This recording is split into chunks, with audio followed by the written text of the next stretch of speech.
Let's zoom back out. What actually makes blockchain fundamentally different from a normal database? There are four properties. Let's see it. First one, decentralization. As no single owner or controller in decentralization. Authority is spread across every participating node. Next one, immutability. Once a block is confirmed, it can't be altered without changing every block after it.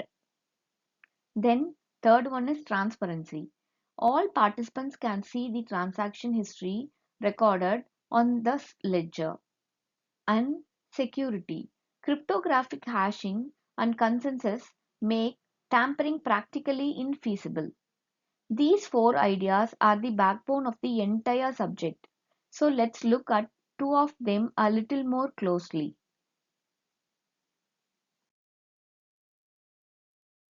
First, decentralization. Decentralization is practice. Every node holds a full copy of the ledger, so no single computer is in charge. If one node goes down or even acts maliciously, the rest of the network carries on unaffected. Second, immutability in practice. And this is the diagram you are seeing on the right. If someone alters one block, it has its hash changes. That breaks the link to every block that follows it because each of those blocks was expecting the original hash. The network detects the mismatch and rejects the tampered chain. The result is a permanent, trustworthy audit trail.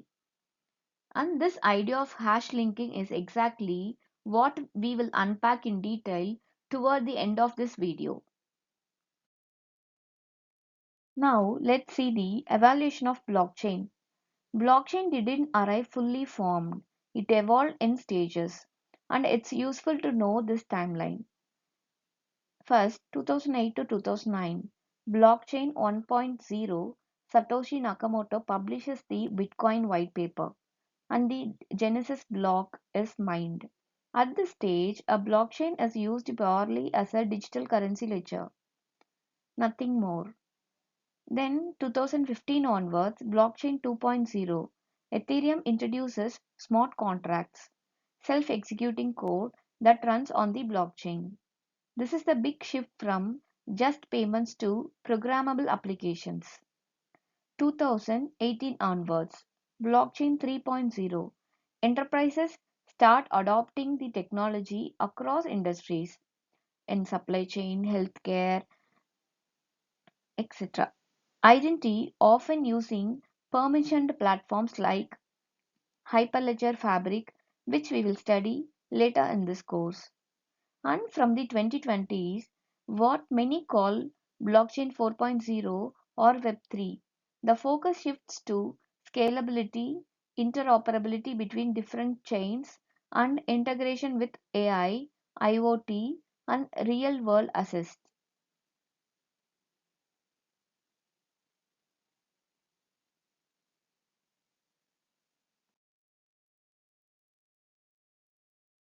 Now, let's get into the mechanics of how blocks actually link together.